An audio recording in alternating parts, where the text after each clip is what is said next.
Big TV భక్తి సమాచారం WhatsApp ఛానల్లో జాయిన్ అవ్వండి. అన్ని విశేషాలు ఎప్పటికప్పుడు తెలుసుకోండి. అమావాస్య రోజు ఈ చేతబడులు కావచ్చు, లేకపోతే ఈ వశీకరణాలు ముఖ్యంగా ఈ నవరాత్రుల్లో చూసుకుంటే ఇప్పుడు అమావాస్య ముందు ఆ రోజు ఖచ్చితంగా వశీకరణ లేకపోతే చేతబడులు చేయడానికి ఎక్కువ అవకాశం ఉంటుంది. ఆ అమావాస్య రోజు కనుక చేస్తే దాని ఫలితం ఎక్కువగా ఉంటుంది అని కొంతమంది అంటున్నారు. దాంట్లో వాస్తవం ఉందంటారు. క్షుద్ర దేవతల పూజలు ఉంటాయి కదమ్మా. ఇప్పుడు దేవుడు నువ్వు అనుకుంటాం కదా, రాముడు అని చెప్తున్నావు కదా. రాముడు ఆటోమేటిక్ రావణాసుడు ఉన్నట్టే కదా. రాముడు మాత్రమే ఉండి రావణాసుడు లేడంటే ఎట్టా? రాముడు ఉన్నాడు, రావణుడి మీద యుద్ధం చేశాడు, గెలిచాడని చెప్తున్నాం మనం. రాముడు ఎలా అయితే ఉన్నాడు, రావణుడు ఉన్నాడు కదా. అంటే దేవుడు రాక్షసుడు ఉన్నారు. అలాగే మంచి అనేది ఎట్లా అవుతుందో చెడు కూడా ఉంటుంది కదా. మంత్రము ఉంది, తంత్రం ఉంటుందిగా. తాంత్రికము అంటే ఒక వస్తువుని కానీ, ఒక వ్యక్తిని కానీ, ఒక శక్తిని కానీ తొందరగా రిసీవ్ చేసుకున్న తపనతో చేసేటువంటి ప్రయత్నం ఇది. ఇప్పుడు మన ఇంట్లో కరెంట్ ఎంత కావాలి మనకి? కొంత వోల్టేజ్ 400 వాట్స్ 200 వాట్స్ ఎంత ఉంటుంది మనకి, 150 వాట్స్ ఉంటుంది. పైన మెయిన్ లైన్లో వెళ్తున్నటువంటి 440 kV వెంట పెట్టుకుంటావా? ఎందుకు పెట్టుకోము? అది కరెంటే కదా. అలాగే శక్తి అనేది వీడు ఒకేసారి లాక్కోవడం ట్రై చేస్తాడు. తాంత్రిక విద్యాడు వాడికి మంత్రము, దీక్ష, యజ్ఞము, యాగము, దేవుడి దయతో పడగలేదు. వాడికి రాక్షసుని పట్టుకుని వెంటనే అయిపోతుంది కదా. ఓం భీమి పట్టు అంటే నాకు అది వచ్చేస్తుంది, నాకు ఎక్కడి నుంచి రావాలంటే వచ్చేయాలి అనేది తాంత్రికమైనటువంటి మూల బీజాక్షరాలు కూడా ఉన్నాయి. అటువంటి బీజాక్షరాలతో తను చేసేటువంటి ఆ పూజతో తను వశీకరణ చేసుకునే అవకాశం ఉంటుంది. అక్కడ కూడా ఉంది. That is called nothing but మీరు హిప్నటిజం అంటున్నారు. డీప్ హిప్నటిజం అంటున్నారు మీరు. అదే డీప్ హిప్నటిజమే తాంత్రికము, మాంత్రికం అని చెప్తున్నాం మేము కూడా. అని లేదని చెప్పడానికి లేదు. కాబట్టి ఖచ్చితంగా మీకు అటువంటిది ఉన్నది, దానివల్ల ప్రభావం ఉంటుంది. అయితే ఇప్పుడు అంత పర్ఫెక్ట్గా చేసేవాళ్ళు ఎవరు లేరు.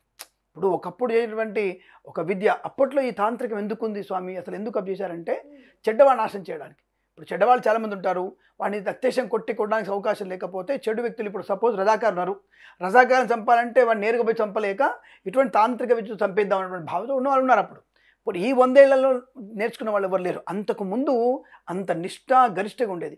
వాడి స్వార్థం కోసం ఎప్పుడు అటువంటి తాంత్రిక చదువుకోవాలి.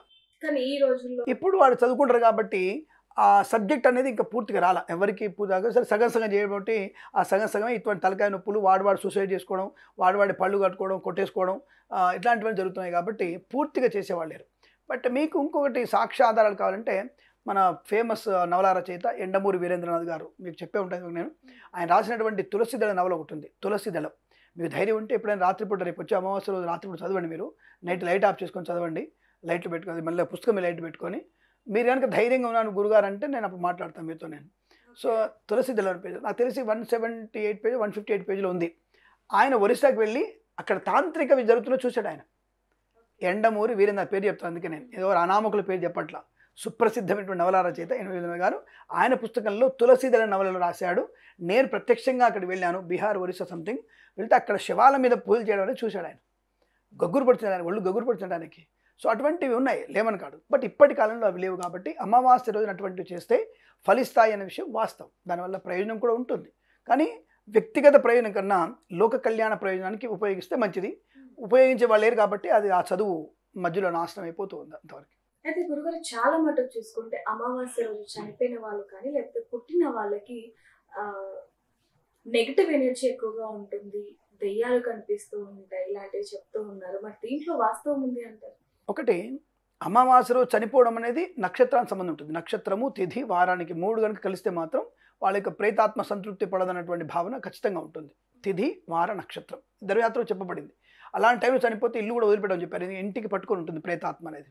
అది ఉంటుందంటే దట్ ఈస్ నథింగ్ బట్ ప్రేతాత్మ మీన్స్ మీరు సినిమాలో చూపించే వెలుగు కాదు. అది ఒక టైప్ ఆఫ్ ఎనర్జీ, ఒక type of energy. Can't see, perfect చూడడానికి ఉండదు.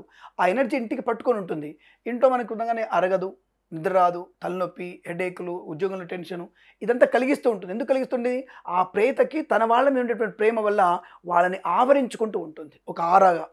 దానివల్ల వాళ్ళు ఏ పని చేసినా పర్ఫెక్ట్ అవ్వదు, ఒక పూజ చేసినా ప్రశాంతంగా ఉండదు. కాబట్టి అట్లా అమావాస్య కొన్ని నక్షత్రాల్లో, అంటే ఇప్పుడు రేవతి నక్షత్రం అమావాస్య మంగళవారం అనుకో, తప్పకుండా ఆ ఇల్లు మీరు 6 నెలలు వదిలిపెట్టాల్సిందే.